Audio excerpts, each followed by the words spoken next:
A fantasia do dia a dia. Todos concordariam que é melhor viver na realidade do que na fantasia, então é um choque quando se percebe ter vivido a vida inteira em uma fantasia. É uma ilusão envolvente que você comprou desde a infância. Mesmo a pessoa mais pragmática e obstinada permanece imersa em fantasia o tempo todo. Não se trata de voos de fantasia ou fantasias eróticas ou sonhar a noite que ficou rico. Nada do que vemos é o que parece, tudo é ilusório desde a base. Pegue seu celular e olhe para qualquer foto que tenha salvado. A imagem ocupa alguns centímetros, seja uma foto do Grand Canyon, de um rato ou de um micróbio. Seus olhos estão à mesma distância da tela do celular, mas você enxerga o Grand Canyon, um rato e um micróbio de tamanhos muito diferentes. Como ajustamos automaticamente o tamanho do que aparece no celular? Ninguém sabe, e fica ainda mais desconcertante se considerar que a retina na parte de trás do olho é curvada e a imagem projetada nela fica de cabeça para baixo. Por que o mundo não nos parece distorcido como em uma sala de espelhos de um parque de diversões? Você pode encolher os ombros e atribuir tudo ao cérebro, que trabalha os dados crus que chegam aos olhos e nos devolvem um retrato realista do mundo. Mas isso apenas aprofunda a ilusão. Quando dizemos que os olhos reagem à luz visível, nós convenientemente omitimos o fato de que as partículas componentes da luz, os fótons, são invisíveis. Um fóton não tem luminosidade, brilho, cor, ou qualquer outra característica que associamos à luz. Como um contador Geiger, que clica loucamente na presença de níveis altos de radioatividade e emite apenas poucos cliques diante de níveis baixos, a retina clica loucamente quando milhões de fótons acionam os bastões e cones que a revestem e clicam fracamente quando os níveis de luz são baixos, o que chamamos de escuridão. Dos dois modos, tudo o que vê foi processado no seu cérebro, em uma área específica conhecida como córtex visual, que é completamente escuro. O brilho cegante de uma lâmpada no olho é tão escuro no cérebro quanto o brilho mais fraco das estrelas à noite. Nem os sinais que chegam ao córtex visual formam imagens, muito menos em 3D. A imagem que você considera ser um instantâneo do mundo foi fabricada por sua mente. Do mesmo modo, os outros 4 sentidos são apenas o clique na superfície de outros tipos de célula. Não há explicação para as terminações nervosas no nariz expelirem um bombardeio de moléculas diante do perfume de rosas ou mau cheiro de lixeira. O mundo tridimensional é baseado em um truque de mágica que ninguém consegue explicar, mas certamente não é um retrato fiel da realidade. Tudo isso é produto da mente. Um neurocientista poderia me interromper e corrigir, argumentando que o mundo que vemos é produto do cérebro. Uns poucos exemplos refutam essa afirmação. Até onde o cérebro está envolvido, as letras nesta página são salpicos negros, que não diferem dos salpicos espalhados aleatoriamente pelos respingos de tinta de um pincel. Antes da alfabetização, as letras não passavam de respingos, depois que aprendemos a ler, entretanto, elas ganharam significado, apesar de o cérebro ser o mesmo dos 3 anos em diante, até onde vai o processamento de informações. A mente aprende a ler, não o cérebro. Da mesma forma, qualquer coisa que veja à sua volta, um olmo, uma barra de chocolate belga, uma igreja, ou um cemitério, adquire significado porque a mente lhe dá significado. Outro exemplo, quando crianças que nasceram cegas passam a ver por meio de algum procedimento médico, elas ficam perplexas diante de coisas que para nós são naturais. Uma vaca à distância parece do mesmo tamanho de um gato próximo. As escadas parecem pintadas na parede, suas próprias sombras são um retalho negro que insiste em acompanhá-las. O que essas crianças perderam, e precisam se adaptar a ela, é a curva de aprendizado por meio do qual todos aprendem a dar forma à realidade comum. O mundo visível é tão desconcertante que crianças e adultos que recentemente adquiriram a visão preferem sentar-se no escuro para recuperar a sensação de conforto. A curva de aprendizagem é necessária para abrir seu caminho pelo mundo, mas você se adaptou de modos estranhos e inesperados. Assuma uma perspectiva. Se estiver deitado na cama e alguém tocar seu ombro para acordá-lo, você não verá uma pessoa com um corpo largo e uma cabeça bem pequena. Mas tire uma foto a partir da posição deitada e a realidade será revelada. O torso da pessoa, nivelada com os seus olhos, fica artificialmente largo, enquanto a cabeça, mais distante, fica artificialmente pequena. Do mesmo modo, quando fala com alguém que está ao seu lado, o nariz da pessoa aumenta de proporção, e se compará-lo à foto, os olhos dele podem estar maiores do que a mão que está apoiada no colo. Bloqueamos automaticamente a aparência das coisas em perspectiva, e por intermédio da mente ajustamos as informações.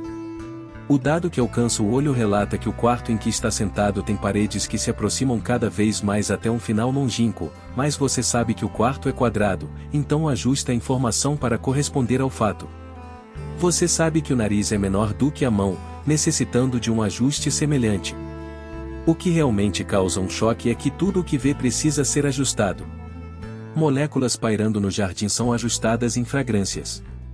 Ondas aéreas vibratórias são ajustadas em sons reconhecíveis e identificáveis. Não há escapatória para o fato de que vivemos em um mundo produzido pela mente, o que é ao mesmo tempo a glória e o perigo do fato de ser humano. Caminhando pelas ruas de Londres, 200 anos atrás, o visionário poeta William Blake lamentava o que tinha diante dos olhos. Vou reparando as faces maceradas, que a aflição e a moléstia têm marcado. Em cada grito de homem ou no grito do infante que de medo se lamente, em cada voz ou em cada interdito, ouço os grilhões forjados pela mente. É uma imagem amarga, que se repete ainda hoje.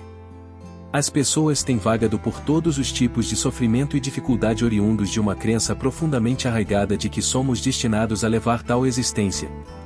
Não existe alternativa até aceitar que, o que a mente tem feito, ela pode desfazer. Bem-vindo à casa das ilusões. Enquanto se faz parte do mundo cotidiano, não é possível enxergar além da ilusão. É preciso ir além, que é a razão da mudança para a meta humano. O único modo para uma ilusão ser abrangente é se tudo a seu respeito for enganoso, confundindo-nos tanto em relação às coisas grandes quanto às pequenas. E este é o caso.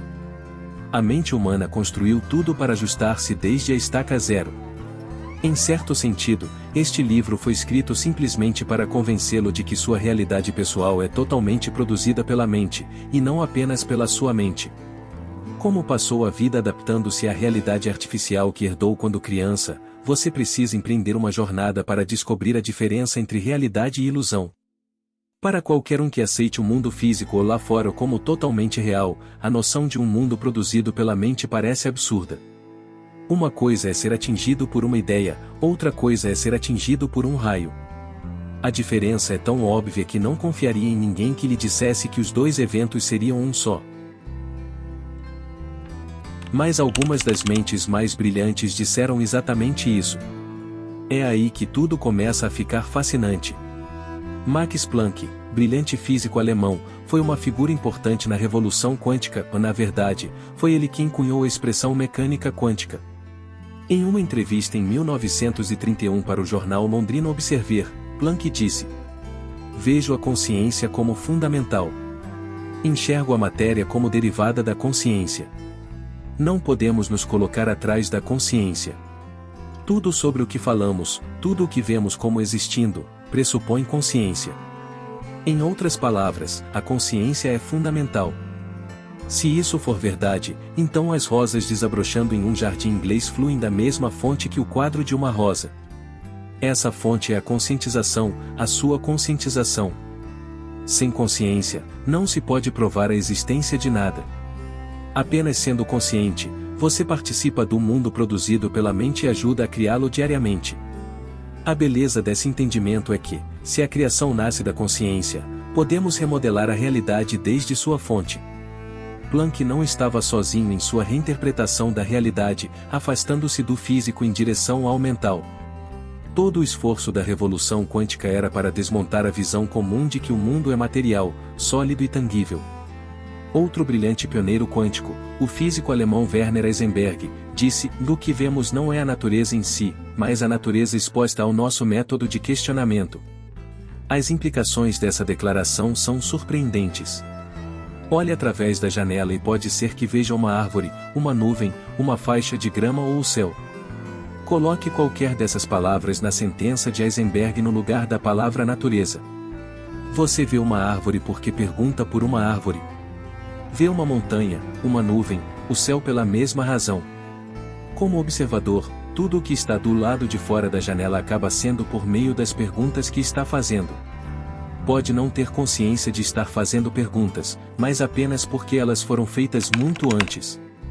Quando crianças bem pequenas veem sua primeira árvore, para descobrir o que é, elas perguntam: é dura ou mole? Áspera ou macia? Alta ou baixa? O que são aquelas coisas verdes nos galhos? Por que elas balançam com o vento? Desse modo, ao aplicar a consciência humana a tudo no universo, conseguimos respostas que se conformam à consciência humana, mas não temos realidade. Os físicos suprimem todas as qualidades da árvore, dureza, altura, forma e cor, revelando que todos os objetos são, na verdade, ondulações invisíveis no campo quântico. Se essa discussão parece muito abstrata e distante, pode ser trazida para mais perto.